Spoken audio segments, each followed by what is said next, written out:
Bom dia a todos. Estamos reunidos em o nome do Senhor, atendendo à santa convocação do Senhor para esse culto. Eu os convido a abrir as suas Bíblias no livro dos Salmos, no capítulo 128.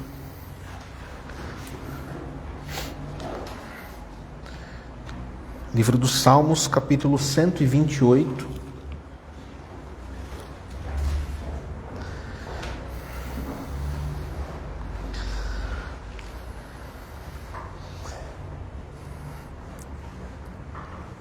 Assim diz a palavra de Deus: Bem-aventurado aquele que teme ao Senhor e anda nos seus caminhos. Do trabalho de tuas mãos comerás, feliz serás e tudo te irá bem. Tua esposa, no interior de tua casa, será como a videira frutífera, teus filhos como rebentos da oliveira, à roda da tua mesa. Eis como será abençoado o homem que teme ao Senhor. O Senhor te abençoe desde Sião, para que vejas a prosperidade de Jerusalém durante os dias de tua vida. Veja os filhos de teus filhos, paz sobre Israel. Amém. Amados irmãos, vamos nos colocar em pé e juntos nós louvaremos ao Senhor com este salmo.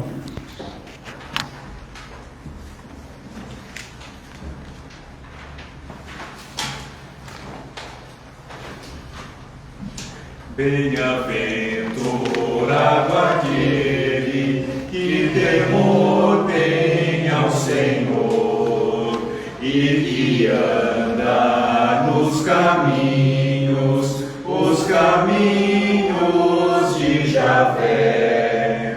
Do labor das tuas mãos, o teu pão granjearás, e feliz então serás, e o bem te seguirá.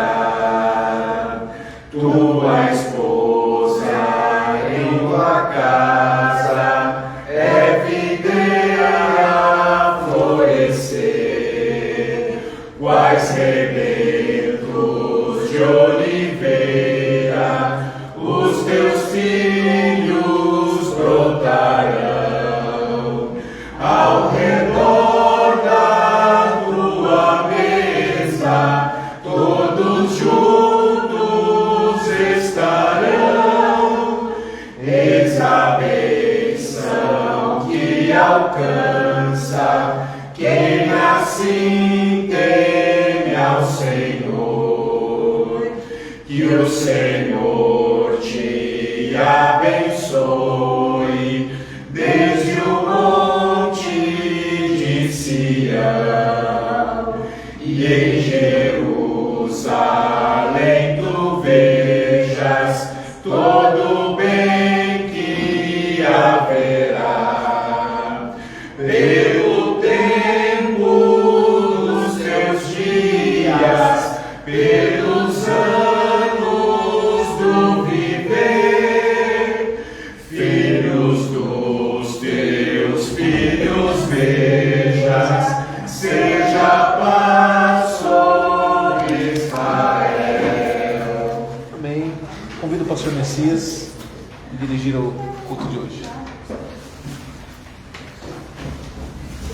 Bom dia, irmãos. Deus abençoe a todos. Convido a amada congregação para uma oração de invocação. Busquemos ao nosso Deus uma oração de invocação. Pai eterno e santo, Deus Pai, Filho e Espírito Santo, Senhor de toda graça, Deus excelso, Deus Criador dos céus e da terra, Pai das luzes, justo juiz, Deus reto, bom, misericordioso, provedor. A Ti, Deus, nós prestamos um culto nesta manhã e trazemos corações gratos, Deus, diante do Senhor, por todo o bem que o Senhor nos tem feito, Deus, por todo o cuidado, por todos os livramentos, Deus, por nos apontar caminhos, por iluminar, ó Deus, esses nossos caminhos através da Tua santa palavra. Nós te agradecemos por Cristo, te agradecemos por toda a graça. Nesse momento, Deus, pedimos perdão pelas nossas falhas e pecados e consagramos a Ti, ó Deus, este culto que será prestado somente a Ti.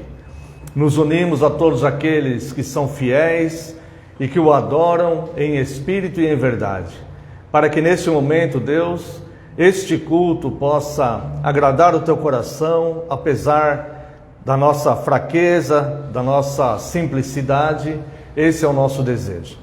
Consagramos a Ti este culto no nome santo e poderoso do Teu Filho amado, Jesus Cristo, no nome de quem oramos. Amém, Senhor. Amada congregação, vamos ao voto da nossa segurança.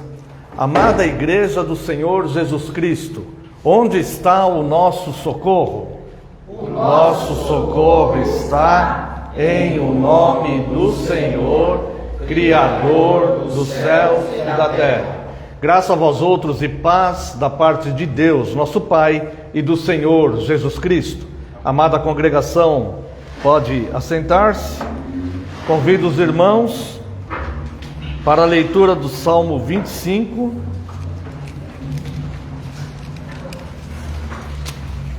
Leremos os versos 17 e 18. Salmo 25, versos 17 e 18. Alivia-me as tribulações do coração e tira-me das minhas angústias. Considera as minhas aflições e o meu sofrimento e perdoa a todos os meus pecados.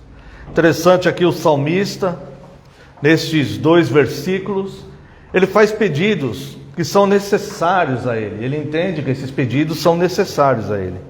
Alivia-me das tribulações do coração, tira-me das minhas angústias e do meu sofrimento e perdoa todos os meus pecados. Nós podemos imaginar que ao longo da vida as pessoas busquem a Deus pedindo que Deus as livre de sofrimento, que Deus as tire das angústias, que Deus amenize ou solucione as tribulações dos corações, mas não são todos que pedem e perdoe todos os meus pecados, considerando assim o perdão dos pecados no mesmo grau de necessidade do livramento das angústias, do sofrimento e das tribulações. O salmista ele coloca no mesmo nível, porque de fato os pecados que cometemos, eles causam muitas dessas aflições, dessas tribulações e sofrimentos. E o pecado, além de tudo, é uma ofensa grave a Deus. E por isso, nós necessitamos do perdão. Nós necessitamos pedir perdão a Deus, constantemente. Então, baseados nesta pequena passagem aqui, eu convido a amada congregação para uma oração de confissão. Caso alguém tenha cometido algum pecado ainda não confessado, esse momento é oportuno. Os irmãos orarão em silêncio e eu farei uma oração em voz audível. Oremos uma oração de confissão.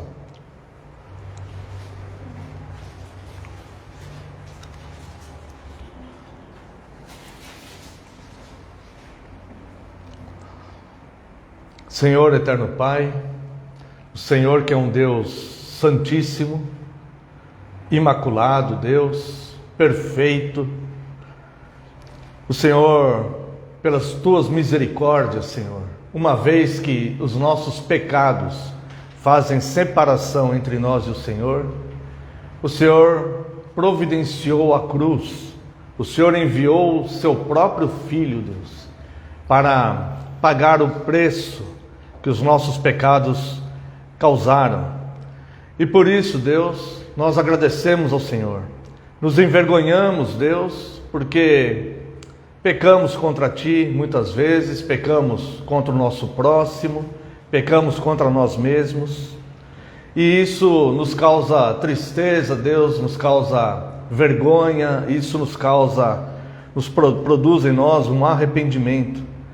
E por isso nós queremos dizer, Deus, que nós queremos ter um coração puro, um espírito inabalável, nós queremos ser limpos de mãos, puros de coração.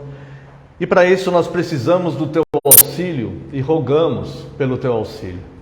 Pedimos neste momento, Deus, a bênção do Teu perdão. Para isso apelamos pelas Tuas muitas misericórdias, para que possamos, Deus, ser pessoas hoje melhores do que fomos ontem. Lhe pedindo, Deus, que o Senhor nos auxilie, Deus, que através da Sua palavra e da ação do Teu Santo Espírito em nós, possamos ficar mais resistentes a cada dia, Deus, porque o pecado de fato tenazmente nos assedia. Pedimos perdão pelas nossas falhas e pecados, no nome santo e poderoso de Jesus Cristo, Seu Filho amado. Amém, Senhor. Convido a amada congregação para professarmos a nossa fé através do credo.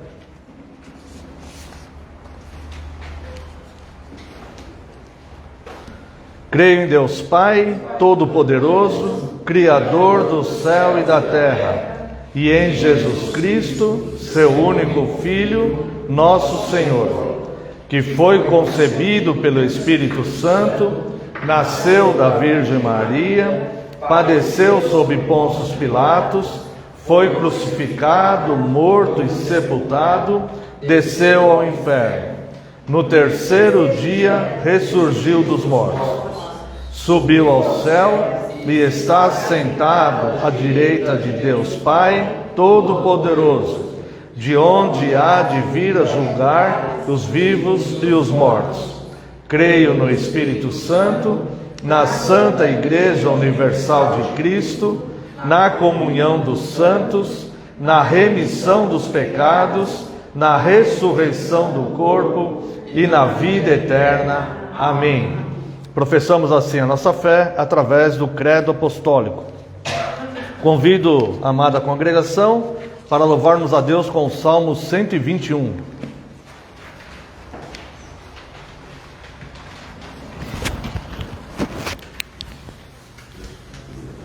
Elevo os meus olhos para os montes, de onde virá o meu socorro. O meu socorro vem do Senhor que fez os céus e a terra. Não deixará vacilar os teus pés, não dormirá quem te guardar. Eis que não dormirá o que guarda Israel. O Senhor é quem te guarda. O Senhor é tua sombra à direita. O sol não te molestará de dia, nem a lua de noite. O Senhor te guardará de todo mal. Ele guardará a tua alma. O Senhor guardará a tua entrada e a tua saída, desde agora e para sempre.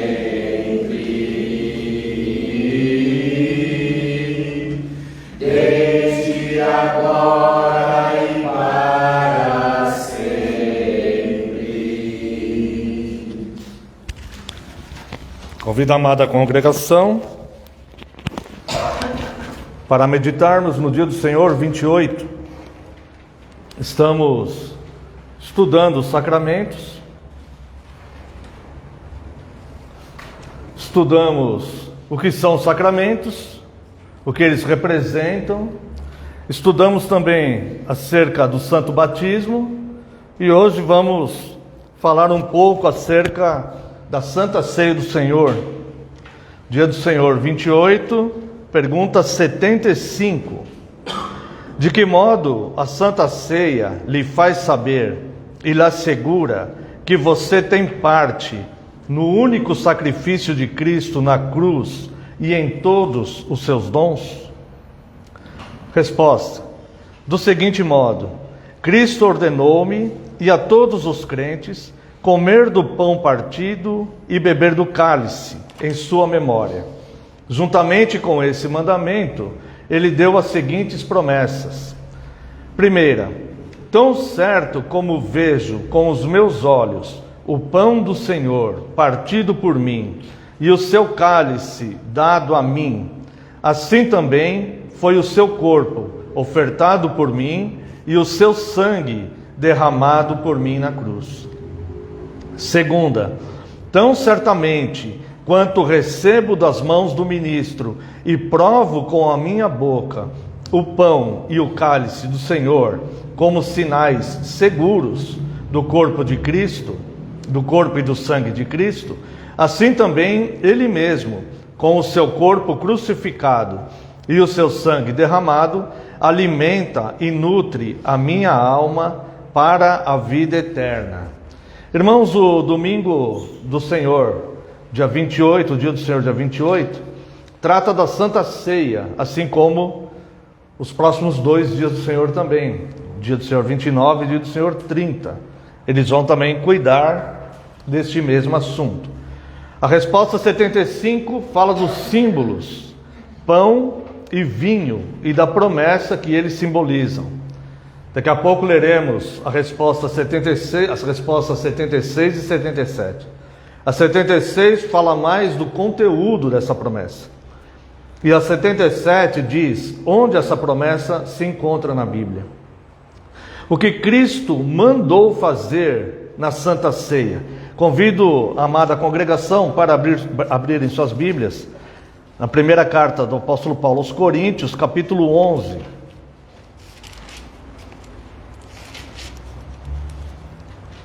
Leremos aqui do verso 23 ao verso 26.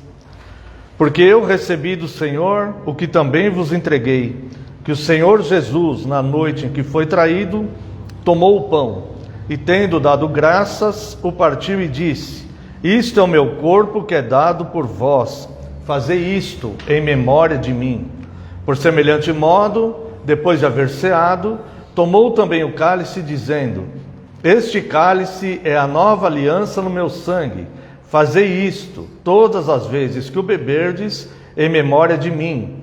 Porque todas as vezes que comerdes este pão e beberdes o cálice, anunciais a morte do Senhor, até que ele venha. Cristo mandou então comer e beber em sua memória. Ele não nos mandou olhar e observar o que está sendo feito neste ato, mas ele mandou participar ativamente da ceia do Senhor. Por isso, qualquer impedimento, qualquer empecilho que porventura venhamos a ter, devemos aplicar um esforço pessoal para resolvê-lo, a fim de podermos praticar, participar ativamente da ceia do Senhor. Por isso o catecismo fala sobre receber da mão do ministro e tomar com a boca o pão e o cálice do Senhor. Trata-se de atos de pessoas que realmente são participantes. Nós vemos numa igreja existem membros comungantes e membros não comungantes. Nós devemos nos esforçar para sermos comungantes. Vamos à pergunta 76 do catecismo.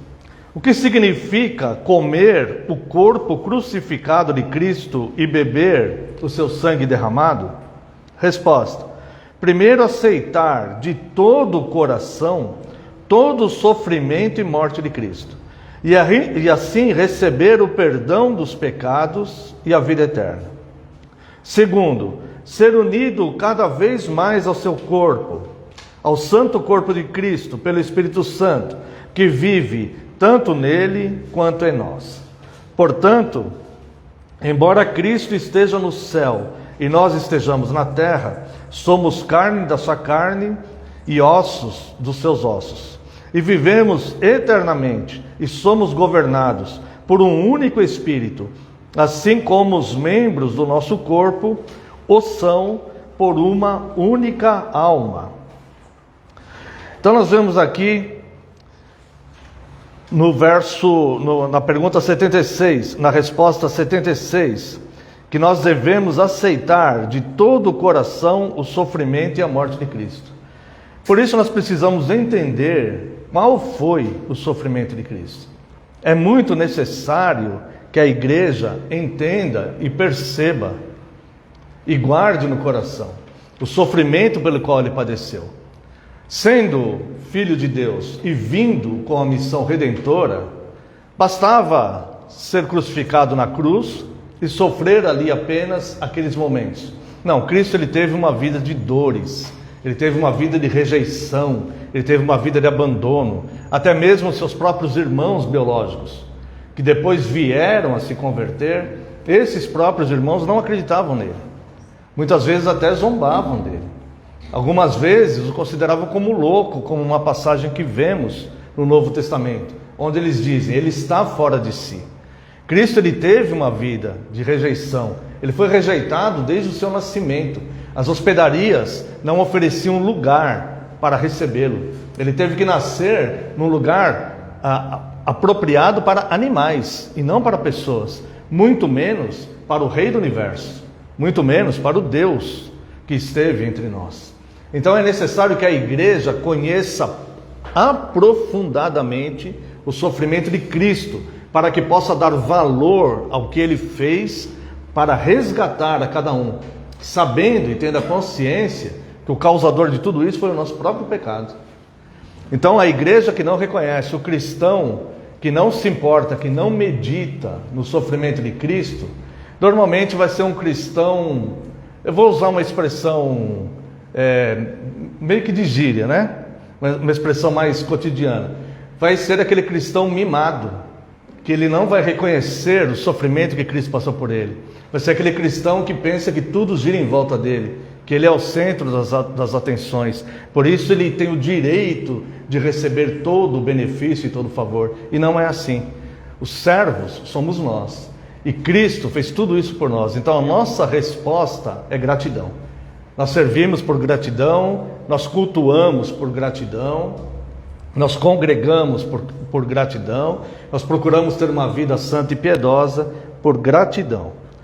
E o verso, e a pergunta 77, onde foi que Cristo prometeu que Ele quer alimentar e refrigerar os crentes com o seu corpo e sangue, tão certamente quanto eles comem do pão partido e bebem do cálice? Resposta, na instituição da ceia do Senhor.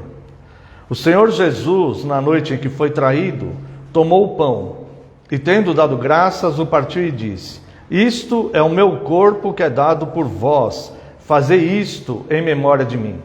Por semelhante modo, depois de haver ceado, tomou também o cálice, dizendo: este cálice é a nova aliança no meu sangue, fazei isto todas as vezes que o beberdes em memória de mim.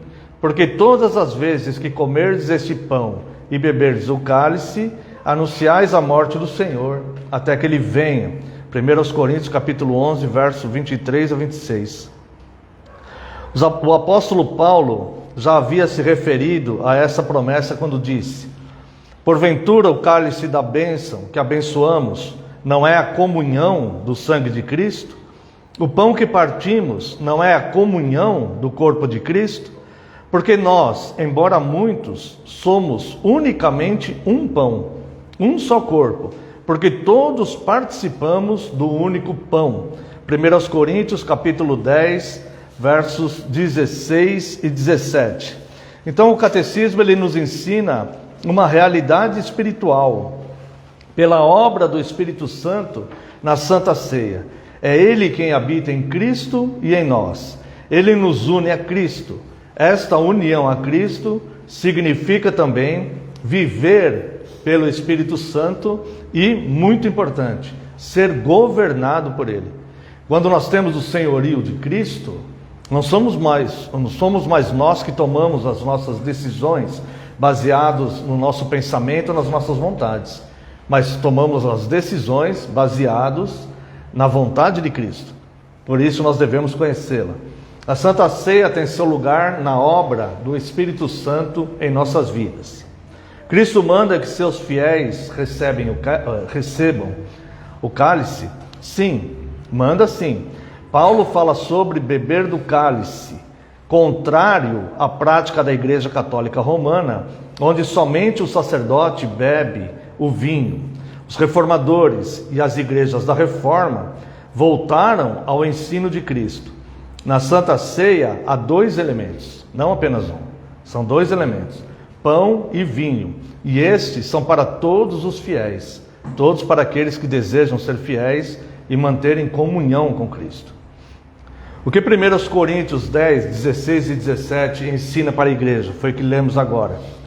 Esta parte da Bíblia liga a Santa Ceia à união dos crentes em Cristo. Mesmo sendo muitos, todos comemos do mesmo pão, que é um só, e por isso somos um só corpo. Nenhum de nós celebra a Santa Ceia sozinho. Celebramos a ceia com os irmãos. A Santa Ceia é uma prova e expressão da comunhão dos santos baseada em Cristo. Então nós não podemos simplesmente omitir a comunhão com os irmãos para participarmos da Santa Ceia, digamos, na nossa casa. Isso não é bíblico. A Santa Ceia, ela está relacionada à comunhão dos santos entre si, pois somos apenas um corpo, com o próprio Cristo, no corpo de Cristo. Que Deus abençoe na compreensão deste sacramento. Convido a amada congregação para louvarmos a Deus com o hino Hora Bendita.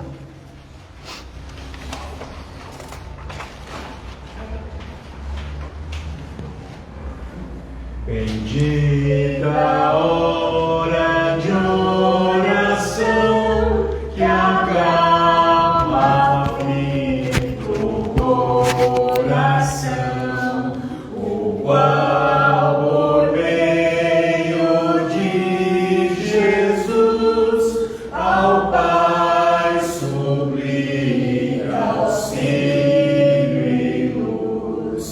Em tempos de cuidado e dor, refúgio tenho em meu Senhor, vencendo ardil da tentação, bendigo a hora de oração, vencendo ardil da tentação, bendigo a hora de oração. Só um minuto, aqueles que sentirem o desejo de estar ofertando, esse momento também será oportuno.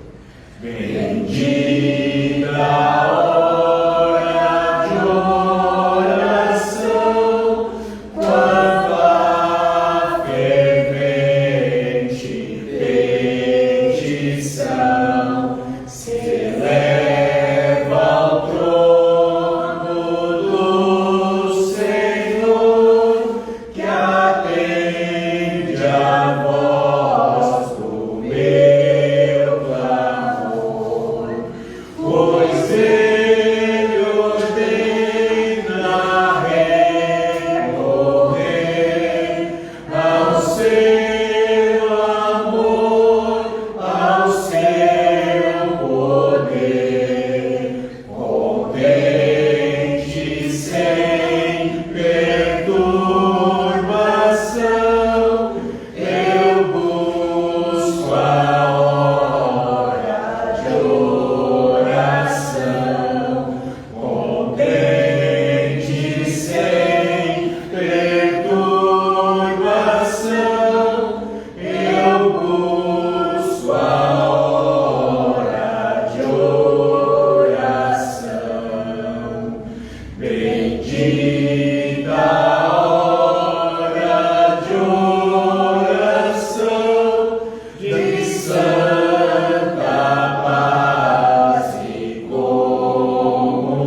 das horas suaves de oração, lembrar-lhe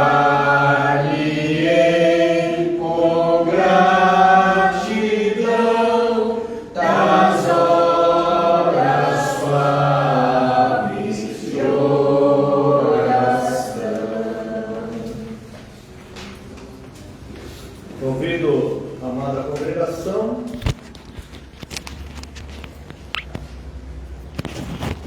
para a leitura do Evangelho de Marcos, capítulo 4. Leremos a partir do verso 35.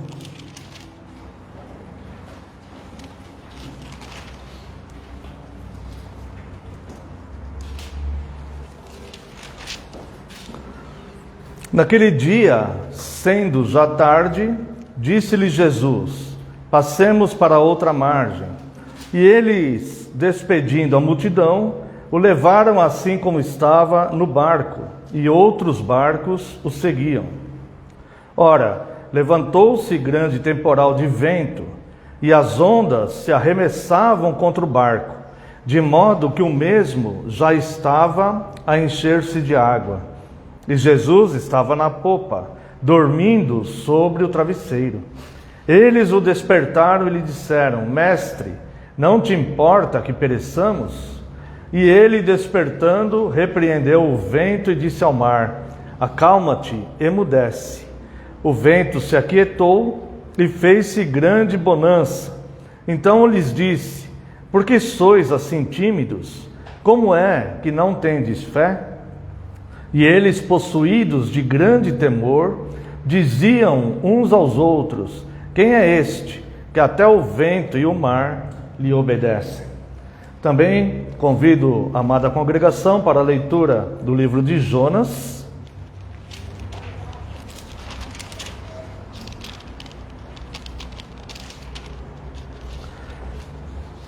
capítulo 1, versos 4 e 5.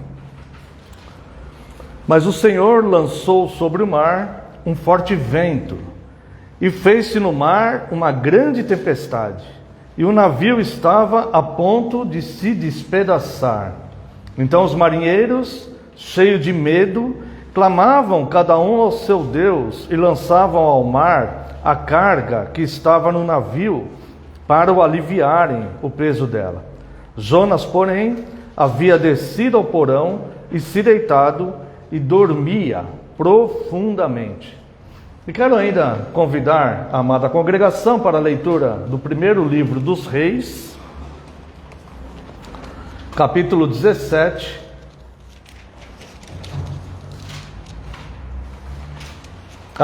capítulo 19, leremos o verso 4.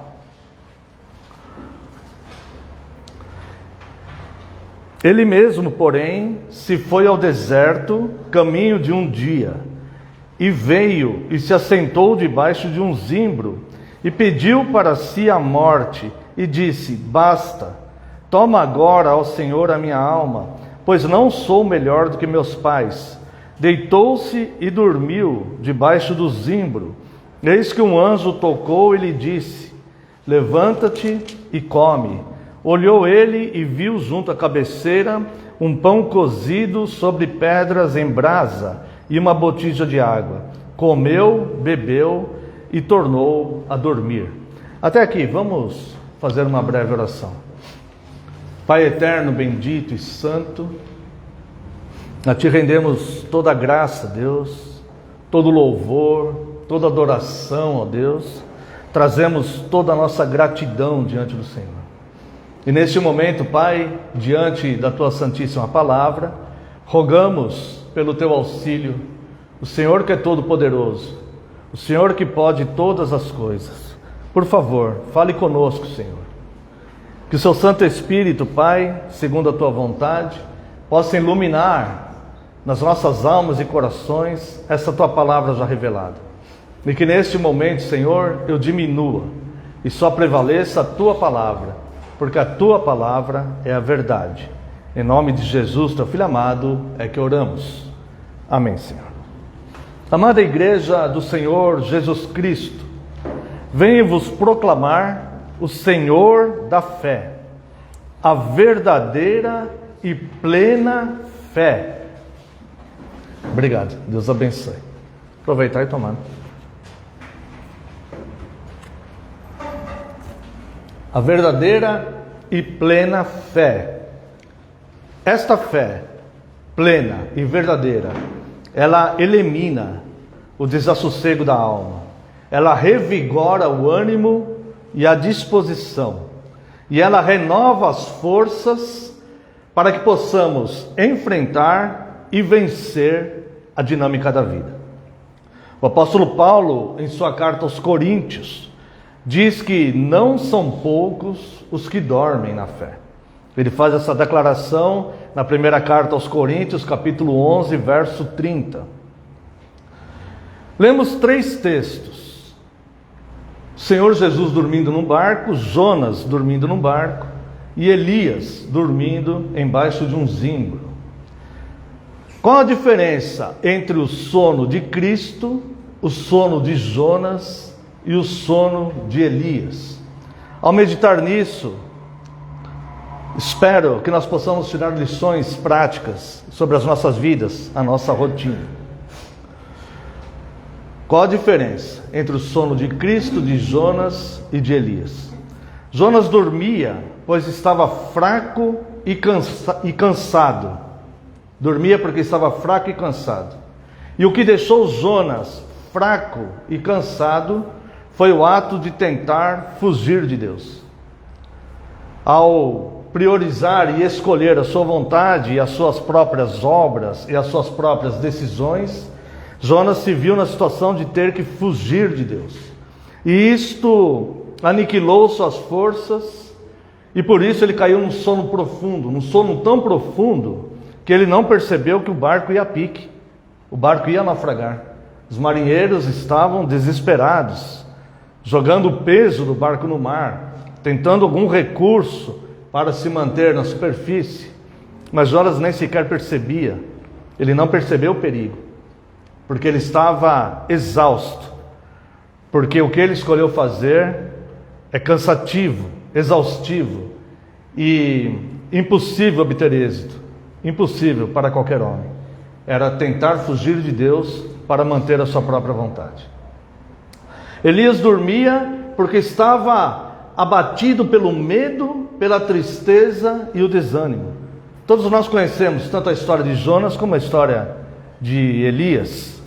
A história de Jonas, caso alguém não conheça, Deus o mandou pregar em Nínive e ele se recusou, ele não queria. Por isso ele fugiu para Tarsis e comprou a passagem e estava naquele navio que enfrentou aquela tempestade enquanto ele dormia. Elias enfrentou os profetas de Baal. Elias enfrentou Acabe e Jezabel. Jezabel era a mulher do rei Acabe, que era devota, digamos assim, do falso deus Baal. E Jezabel prometeu matar Elias porque ele enfrentou os profetas de Baal. Elias então dormia porque estava abatido pelo medo, pela tristeza e pelo desânimo. O que o levou a isso? Não foi propriamente a ameaça de Jezabel, irmãos. O que levou Elias a isto, se você analisar bem o texto, foi a conclusão pessoal equivocada que ele tirou dos fatos, onde ele achou que só ele restava de fiel, onde não havia mais nenhum outro homem fiel a Deus na terra. Ele achava que todos tinham se dobrado a Baal e ele tinha ficado sozinho naquela luta. Mas ele não percebeu, ele não entendia que Deus havia preservado. Se você olhar aqui em primeiro livro dos Reis, 19, verso 18, também conservei em Israel 7.000, todos os joelhos que não se dobraram a Baal e toda a boca que não o beijou. Elias, ele tirou uma conclusão equivocada daquele fato. E essa conclusão que a sua própria mente produziu, o desanimou. E ele chegou ao ponto de pedir a Deus a morte. Deitou-se embaixo do zimbro e pediu a Deus a morte. Jesus dormia o sono restaurador da tranquilidade, porque ele sabia bem o Deus soberano a quem ele servia. Era fato que a tempestade estava açoitando o barco também onde ele estava, mas Jesus não estava fugindo de Deus, ao contrário, Jesus estava servindo a Deus. E Jesus então dormia o sono restaurador da tranquilidade, porque sabia bem que o Deus soberano conduz todas as coisas. E como Deus conduz todas as coisas? Em plena harmonia com os seus propósitos. Quero considerar com os irmãos, nestas 3 experiências, o sono de Jonas, porque estava exausto de tentar fugir de Deus; o sono de Elias, que estava abatido, deprimido, decepcionado, porque tirou uma conclusão pessoal. Ele não conhecia o propósito de Deus para aquilo. E o sono tranquilo e restaurador de Cristo, que estava totalmente confiante, sabendo que Deus era soberano sobre todas as circunstâncias, inclusive a tempestade que abatia o barco. Ele sabia que não ia naufragar. Quero considerar com os irmãos nessa experiência de Elias, Deus cuidando do seu servo e conduzindo o curso dos eventos ao mesmo tempo. Elias começou bem. Antes de tirar a sua conclusão pessoal, ele agia com fé, porque a exemplo de Cristo, ele confiava em Deus também.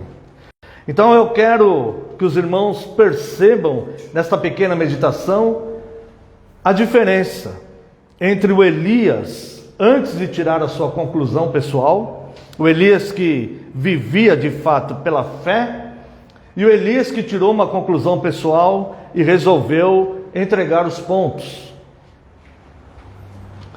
O Elias com sono, que pediu para si a morte, e o Elias disposto e ativo. Quero convidar a amada congregação, aqui no mesmo livro de 1 Reis, o capítulo 17. Vamos ler o verso 1. Então Elias, o tesbita, dos moradores de Gileade, disse a Acabe: tão certo como vive o Senhor, Deus de Israel, perante cuja face estou, nem orvalho nem chuva haverá nestes anos, segundo a minha palavra. Veja que ousadia que Elias teve.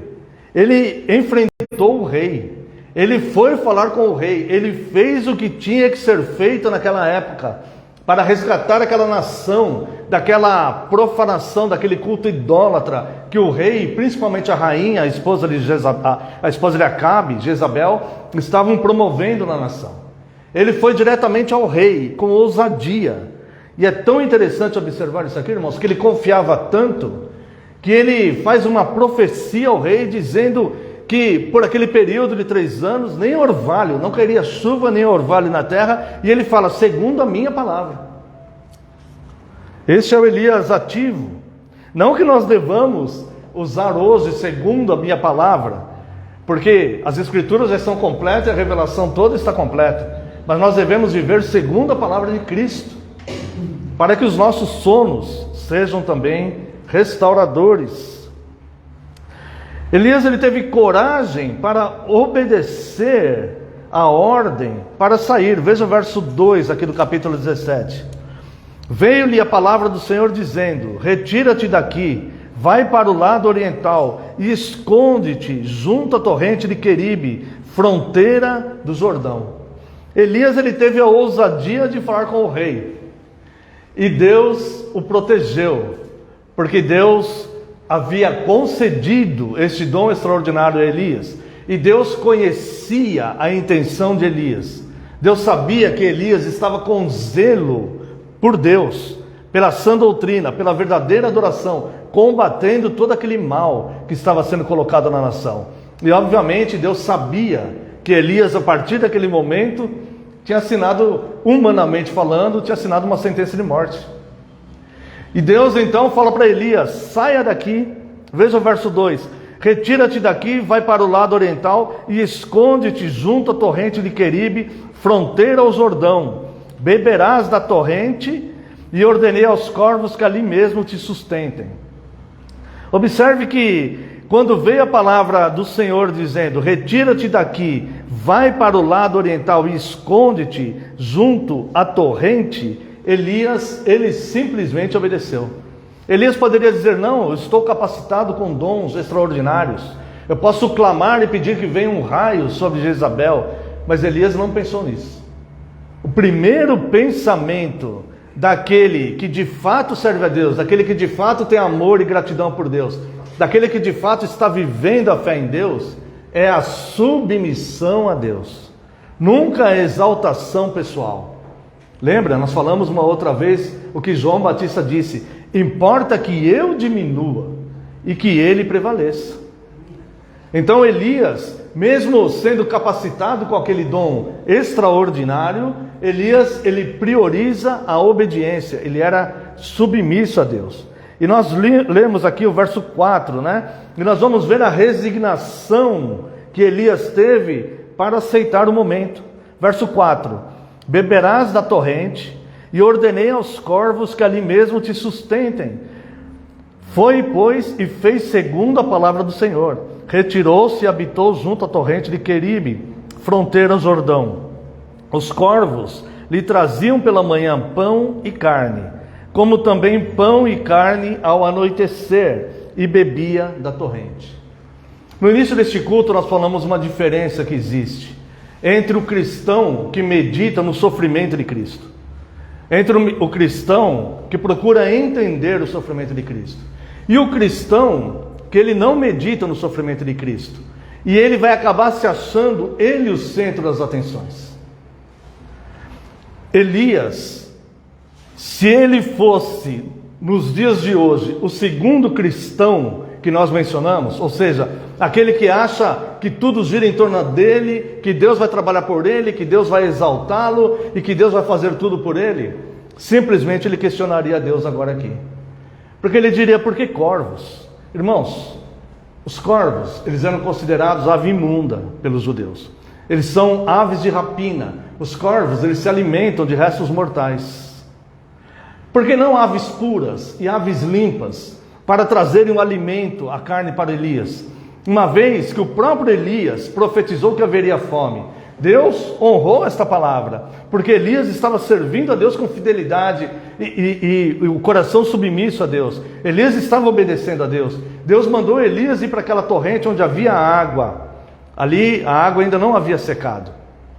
E Deus mandou Elias ali. Mas e o alimento? Deus providenciou corvos que alimentassem Elias. E os corvos levavam carne e pão para Elias. Por que os corvos? Elias podia questionar: por que não aves puras? Por que não aves limpas? Por que corvos? Uma vez que corvos eles se alimentam de restos mortais e são aves impuras. Irmãos, nós nunca devemos fazer o trabalho de Deus. Nós nunca devemos questionar a Deus por que assim ou por que não de outro jeito. Isso não é o nosso trabalho, essa não é a nossa função. O nosso trabalho e a nossa função é confiar na providência de Deus e sermos fiéis a Deus. Sermos totalmente fiéis a Deus. Há pensamentos, a Bíblia não diz isso, mas existe uma lógica nisso que eu vou dizer. Os homens de Jezabel e de Acabe poderiam simplesmente tentar ver onde eles estavam, onde havia vida. E para o lado onde voavam as aves limpas, ele poderia pensar: ali ainda tem água, ali tem vida. E para o lado onde voavam as aves impuras, como os corvos, não, para lá só tem restos mortais. Os corvos estão indo buscar alimentos aonde existe morte. É muito simples chegar a esta conclusão e a esta lógica. Os urubus, por exemplo, eles vão onde tem morte. Se você vê uma concentração de urubu, você sabe que tem algum animal morto por ali. Então seria uma conclusão lógica naquela época eles olharem para os céus e verem onde estão as aves limpas e aonde estão as aves impuras, os corvos, e chegarem à conclusão: bom, se as aves limpas estão para cá, deste lado existe vida, vamos procurar Elias por ali. Para o lado de lá já não tem mais vida, porque ali está vendo a concentração dos corvos, das aves impuras, onde eles estão buscando ali restos mortais. Então não compete a nós perguntarmos por que isso e por que aquilo, muito menos fazermos exigências a Deus. A nossa resposta a Deus é sempre gratidão. Se são os corvos que vão nos trazer o alimento, obrigado, Senhor, pela tua provisão. Obrigado porque estou me alimentando. Obrigado porque o Senhor está me mantendo com vida. Não importa a fonte pela qual está chegando esse alimento à minha mesa, mas eu sou grato ao Senhor que está me mantendo com vida. A segunda questão que vemos aqui é que depois de toda essa providência de Deus, após Elias ter falado com o próprio Acabe, a torrente secou. Vamos ver o verso 7 aqui. Mas passados dias, a torrente secou, porque não chovia sobre a terra, segundo a própria palavra de Elias. Então, a torrente secou, ele ficou alguns dias. Nós vemos ali a providência de Deus, que o levou para um lugar onde havia uma torrente de água, e Deus então providenciou os corvos que mandassem o alimento, e com essa providência Deus o mantinha vivo, alimentado e também protegido dos homens de Acabe e de Jezabel. Mas parece que estava tudo bem, agora era só esperar passar o tempo da seca e tudo voltar ao normal, né? Não, a torrente secou também. São coisas da dinâmica da vida, são coisas que vão acontecendo na vida que nós não entendemos. E o cristão, vou usar de novo aquele termo mimado, ele vai ficar constantemente questionando a Deus, quando na verdade a palavra que mudou o mundo é: o justo viverá por fé. Bom, se Deus secou essa torrente aqui, tá certo, eu vou ter que correr, eu vou ter que providenciar alguma coisa, eu vou ter que fazer alguma coisa, mas eu continuo confiando na providência. Mudou aquele meu estado de conforto, aquele meu estado de esperar, aquele meu estado de inatividade, agora eu vou ter que passar para a ação, agora eu vou ter que pensar, agora eu vou ter que trabalhar, agora eu vou ter que buscar em outras fontes, mas eu continuo confiando no Deus da providência. Alguém poderia dizer: agora eu vou morrer, porque acabou a água, secou a torrente. Mas Elias, ele teve a compreensão para entender a dinâmica da vida e o agir de Deus. E Elias então, ele volta a agir com obediência. Vamos ver aqui o verso 8. Então lhe veio a palavra do Senhor dizendo: dispõe-te, vai a Serepta, que pertence a Sidom, e demora-te ali, onde ordenei uma mulher viúva que te dê comida. Então ele se levantou e foi a Serepta. Chegando à porta da cidade, estava ali uma mulher viúva, apanhando lenha. Ele a chamou e lhe disse: traze-me, peço-te, uma vasilha de água para eu beber. Indo ela a buscá-la, ele a chamou e lhe disse: trazei-me também um bocado de pão na tua mão. Bem, aqui eu creio, ou passa-me pela cabeça, mas é uma opinião pessoal minha, que Elias talvez tivesse pensado: bom, agora a situação ficou melhor do que eu estar na torrente. Se Deus me mandou na casa dessa viúva, é que certamente essa viúva tem recursos. Certamente essa viúva tem armazenado aqui alimentos, ela tem alguma fonte de água, alguma nascente, ela tem alguma providência para mim. Por isso que Deus me mandou aqui. Então quando ele chega lá, a mulher está cortando lenha e ele fala para a mulher: vai, faz um bocado de pão aí para mim, um bolo, e me traz um bocado de pão aqui. Mas ela não tinha esses recursos todos. Veja aqui no verso 12. Porém ela respondeu: tão certo como vive o Senhor teu Deus, nada tenho cozido, há somente um punhado de farinha numa panela e um pouco de azeite numa botija. E vês aqui, apanhei 2 cavacos e vou preparar esse resto de comida para mim e para meu filho. Comê-lo-emos e morreremos. Então aquela viúva, ela de fato também não tinha recurso. Então Deus tirou Elias, irmãos. Procure relacionar isso com a vida de qualquer pessoa nos dias de hoje. Deus tirou Elias no momento de seca, onde a terra estava passando por seca.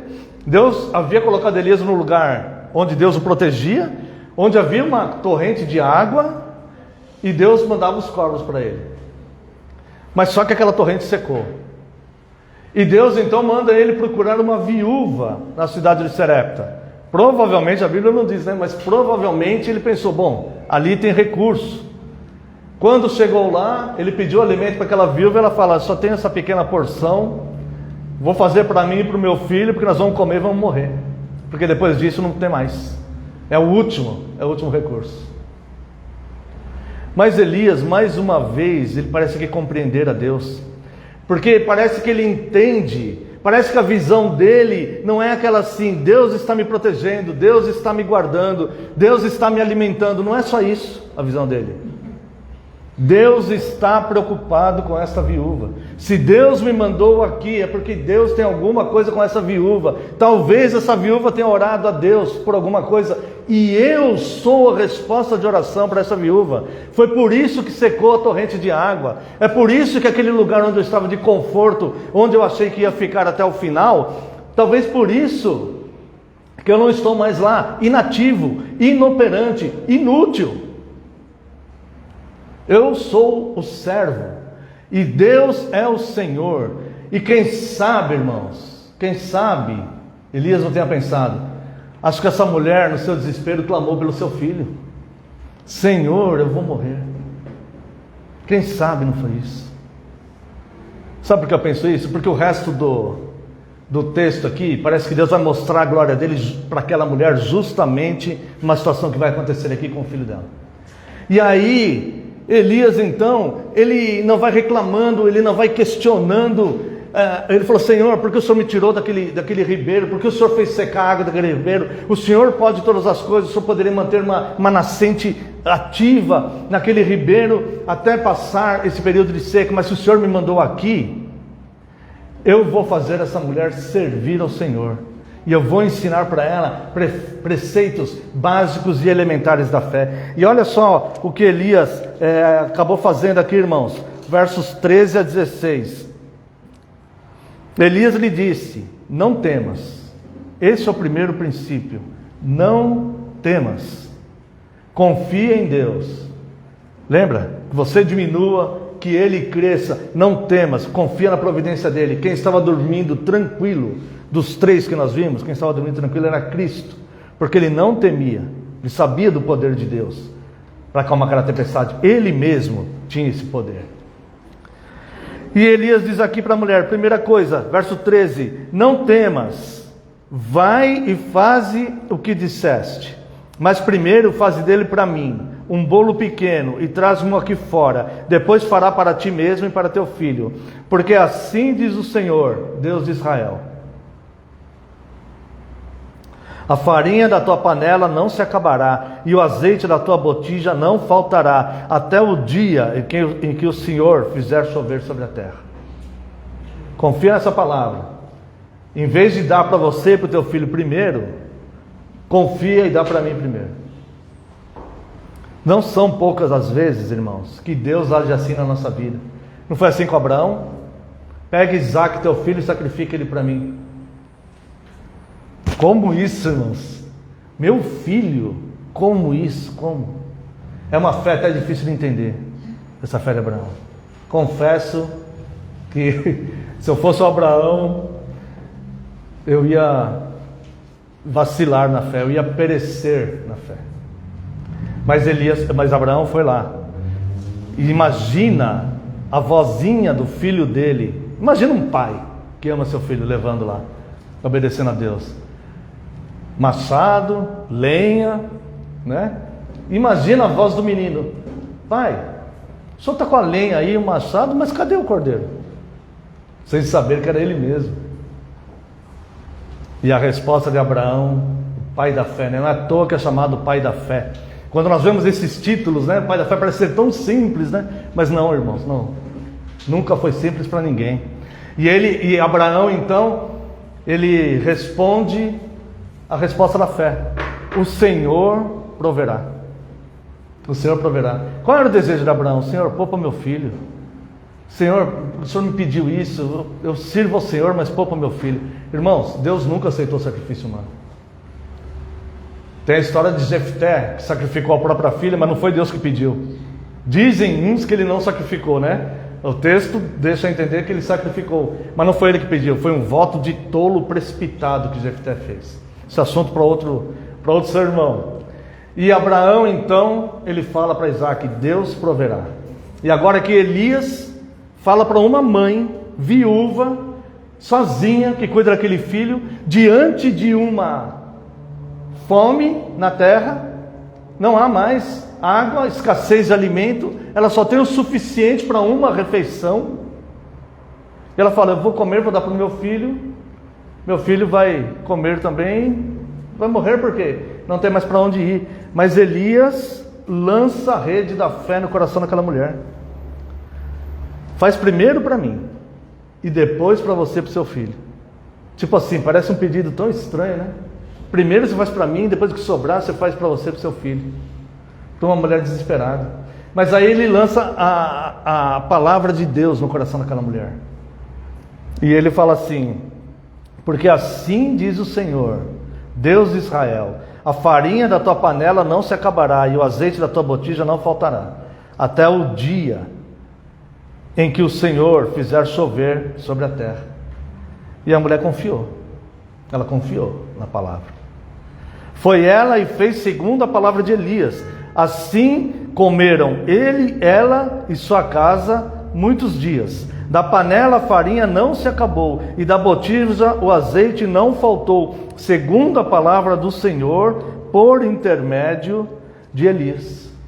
Ela confiou naquela palavra de Deus, e Deus cumpriu a palavra. Irmãos, Elias viveu antes da revelação completa das Escrituras.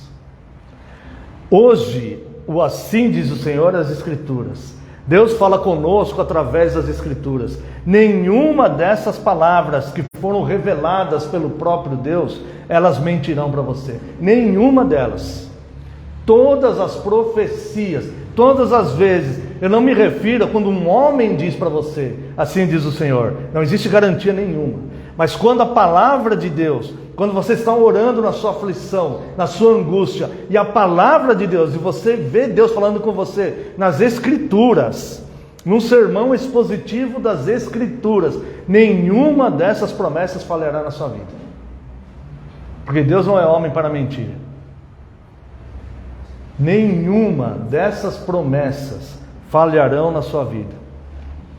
E aquela mulher estava numa situação que nos faz pensar também, né? E se eu negar diminuir o alimento do meu filho para alimentar um homem? Talvez, mas ela confiou. E de fato não faltou, e eles comeram por muitos dias. Mas Deus mostra a sua glória. E a dinâmica da vida e as suas circunstâncias trouxeram um mau acontecimento. E quem poderia esperar aquilo? Mais uma vez, parecia que a providência de Deus estava definida e era assim, e podemos nos acomodar, e podemos descansar, e podemos ficar acomodados aqui. Parece que era assim, mas a vida cristã é dinâmica, a vida com Deus é dinâmica, confia todos os dias na providência diária de Deus. E a exemplo da torrente lá, que parece que ia ficar assim o tempo todo, a torrente secou. Vamos para a viúva deve ter recursos. Chega lá, a viúva não tinha recurso, secou também. Vamos confiar em Deus. Deus providenciou que não faltaria o alimento da panela, estava tudo bem. De repente vem um mau acontecimento na vida daquela mulher que creu, naquela mulher que serviu a Deus. Veja aqui os versos 17 e 18. Depois disso adoeceu o filho da mulher, da dona da casa, e a sua doença se agravou muito, tanto que ele morreu. Então disse ela a Elias: que fiz eu, ó homem de Deus? Vieste a mim para trazeres à memória a minha iniquidade e matares o meu filho? Eu lembro que eu fiz um outro sermão sobre esse texto no passado, e nós comentamos naquela vez que essa mulher, nós vemos Deus mostrando a glória dele aqui para essa mulher. Deus, em nenhum momento ele perdeu o controle. Deus é o dono da vida. Deus é o dono do manancial da vida. Aquela criança morreu aos olhos dela, aos olhos do pai, fisicamente, mas Deus é o dono da vida. Aquela criança continuava viva, mas havia um propósito tão definido de Deus ali, de levar Elias até lá. A providência de Deus em cuidar daquela mulher não passava apenas de alimentar ela no período da fome, não era só isso. Havia algo nela que precisava ser tratado, senão a morte de fato seria eterna. Não seria apenas uma morte física. Mas da mesma forma que Deus teve que chacoalhar o Elias, fazendo acabar a fonte de água, para que o Elias pudesse sair, entender e servir a Deus, assim Deus tinha que chacoalhar aquela mulher. Porque aquela mulher que até poucos dias atrás estava totalmente desesperada e angustiada, porque não haveria mais alimento para o seu filho, e agora creu na promessa, e aquela panela produzia farinha que não acabava mais. Ela ia se acomodar ali também, como Elias ia se acomodar no rio. Mas Deus tinha que tratar aquela mulher. E olha, a primeira coisa, quando acontece essa tragédia na vida daquela mulher, olha a primeira coisa que ela relaciona e que ela pensa aqui. Olha o que ela fala para Elias no verso 18. Então disse ela a Elias: que fiz eu, ó homem de Deus? Vieste a mim para trazer à memória a minha iniquidade e matares o meu filho? Elias não era onisciente. Elias nem sabia que aquela mulher tinha uma iniquidade. Elias simplesmente estava servindo a Deus e nem imaginava nada daquilo. Mas quando aconteceu aquilo, ela relacionou aquela tragédia ao pecado dela. Olha, Deus fez um milagre aqui. Alimentou meu filho, que ia perecer pela fome. E Deus então chacoalha ela. Deus chacoalha, Deus manda um tsunami na alma daquela mulher. Acorda, mulher. Porque seu filho vai ser alimentado materialmente, mas segundo esse teu estilo de vida, segundo essa situação que você está vivendo, vai perecer eternamente. A vida que eu quero te dar não é só essa que a farinha está providenciando no seu corpo físico. Eu quero que você viva. E sua família, seu filho. E aí então, lá vai o Elias de novo. Deus move o tempo, o coração, a mente dos poderosos, as aves, todas as criaturas imundas. Deus move todas as coisas. Deus move os fenômenos naturais. Deus manda uma nascente produzir água. Deus manda uma nascente parar de fabricar água. Deus manda a farinha se multiplicar dentro de uma panela física e a farinha não acabar. Deus faz tudo isso. Mas aos olhos dos homens parece que sempre tem situações onde tudo parece que está perdido. E mais uma vez parecia que estava tudo perdido. Como parecia que estava tudo perdido no mundo, quando a igreja se desviou tanto, até que Deus faz aquele homem ler, no século XVI, o justo viverá pela fé. Uma frase trouxe a força para fazer tudo aquilo. E mudar o mundo, mudar a igreja, fazer a igreja voltar para Deus, mudar o mundo, mudar a vida das pessoas, mudar a qualidade das coisas. E aqui parecia que estava tudo perdido. E a mulher então fala: você veio aqui para trazer à memória a minha iniquidade? Para eu ver que aconteceu tudo isso, porque de fato eu tenho uma vida de pecado. E aí o Elias diz para ela, verso 19: dá-me o teu filho. De fato, irmãos, Elias demonstrava muita fé antes de tirar as suas conclusões precipitadas contra Deus. Parece inacreditável que um homem como Elias, que viu e mandou fazer tanto milagre, porque ele tinha esse dom extraordinário. É inacreditável que este homem depois foi se entregar a uma depressão, a uma tristeza, a um desânimo, e pedir a Deus a morte e dormir, só querer dormir e não querer mais ser útil. É inacreditável. Mas Elias era um ser humano, como qualquer um de nós. Mas Deus continua fortalecendo, e a gente está caindo e Deus vai levantando. E aqui a mulher então fala para ele: você veio trazer à memória a minha iniquidade. E ele diz: dá-me teu filho.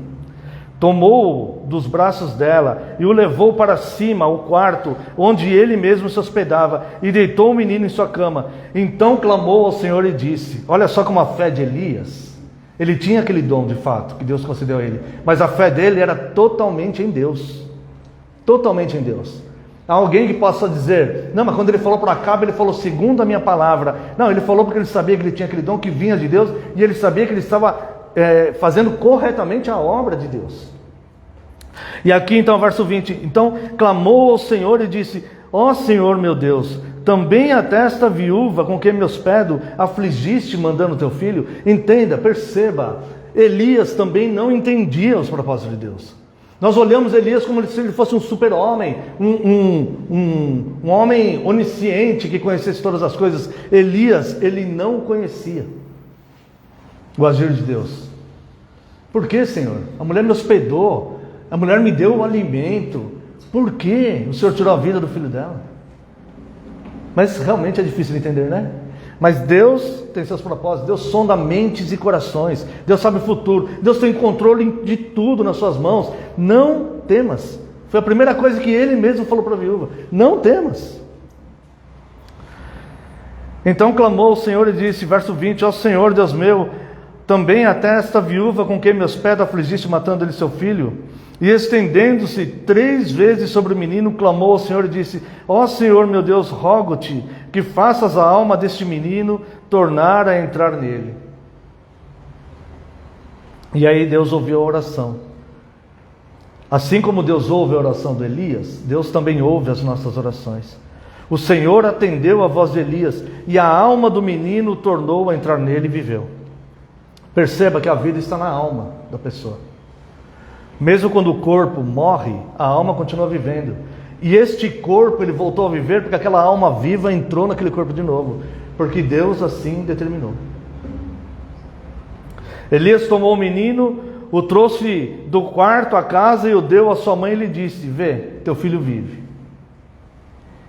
Então a mulher disse a Elias: nisto agora conheço que tu és homem de Deus e que a palavra do Senhor na sua boca é verdade. Então aquela mulher, ela reconheceu. A Bíblia aqui, ela não vai explicar em detalhes o tratar de Deus no coração daquela mulher, na alma daquela mulher. Mas Deus tratou aquela mulher ali. Deus tratou aquela mulher. E ela percebeu então a sua iniquidade, ela percebeu a sua própria miséria espiritual. Ela estava desfrutando de um milagre maravilhoso de Deus. Mas aquilo iria acomodá-la, continuando na sua vida de pecado. E Deus então chacoalha ela. Deus repreende os que amam. E era a forma dela abrir os olhos para Deus. E ela fala, veio trazer à memória a minha iniquidade. Ela não fala nem pecado, irmãos. É iniquidade. É pecado sobre pecado, pecado sobre pecado, pecado sobre pecado. Assim como a graça é favor sobre favor, favor sobre favor, favor sobre favor, o pecado, a iniquidade é pecado sobre pecado, pecado sobre pecado, pecado sobre pecado. E ela então, depois no final, ela reconhece esta ação maravilhosa e reconhece que de fato Deus enviou um homem ali que levou a palavra de Deus e que tratou a questão do alimento humano que eles precisavam, e Deus mostrou a glória dele. É teu filho que você está preocupado? Sua preocupação é essa? Você tem que preocupar com o pecado que está te corroendo, que vai matar você e seu filho eternamente. E aí então Deus faz isso, devolve a alma do menino e cura aquela mulher daquele mal. Esses acontecimentos parecem para muitos serem fatos que ficaram perdidos no tempo, no Antigo Testamento. Mas o contexto bíblico nos informa que Deus não muda e age assim em nossas vidas hoje também. Quero convidar os irmãos para nós terminarmos esse sermão, Tiago, capítulo 5. Uma informação aqui do Novo Testamento sobre Elias. Tiago, capítulo 5, versos 17 e 18. Elias era homem semelhante a nós, sujeito aos mesmos sentimentos, e orou com instância para que não chovesse sobre a terra, e por 3 anos e 6 meses não choveu, e orou de novo, e o céu deu chuva, e a terra fez germinar os seus frutos. Elias era um homem semelhante a nós, sujeito aos mesmos sentimentos. E mesmo depois de ver tanto milagre, e ele mesmo, com o dom extraordinário que ele tinha, promover tantos milagres, como um homem igual a nós, semelhante a nós, e sujeito aos mesmos sentimentos, ele caiu no erro de tirar uma conclusão precipitada. Quantas vezes nós tiramos conclusões precipitadas, irmãos? É inacreditável, parece que a gente não aprende. Por mais vivência que temos, muitas vezes tiramos conclusões precipitadas. E ele tirou uma conclusão precipitada. Portanto, amados irmãos, e ele dormiu ali, aquele sono, porque ele achava que só havia ele de homem fiel na terra. Mas Deus havia preservado 7.000. Portanto, amados irmãos, se for para dormir, durmamos o sono da confiança, que nos restaurará para trabalharmos durante o dia, para vencermos este mundo mau. E não o sono do cansaço inútil de ficar tentando fugir de Deus. E nem os dias de péssimas conclusões que tiramos sobre circunstâncias ou pessoas, mas que nós possamos ter o sono da tranquilidade para nos restaurar, para que possamos continuar essa peregrinação, trabalhando enquanto é dia. Como resposta desse sermão, quero convidar a amada congregação para louvarmos a Deus com o Salmo 146.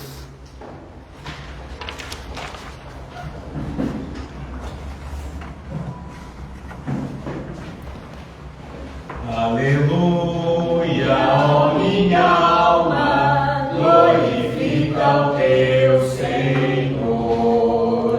E durante a minha vida cantarei seu louvor.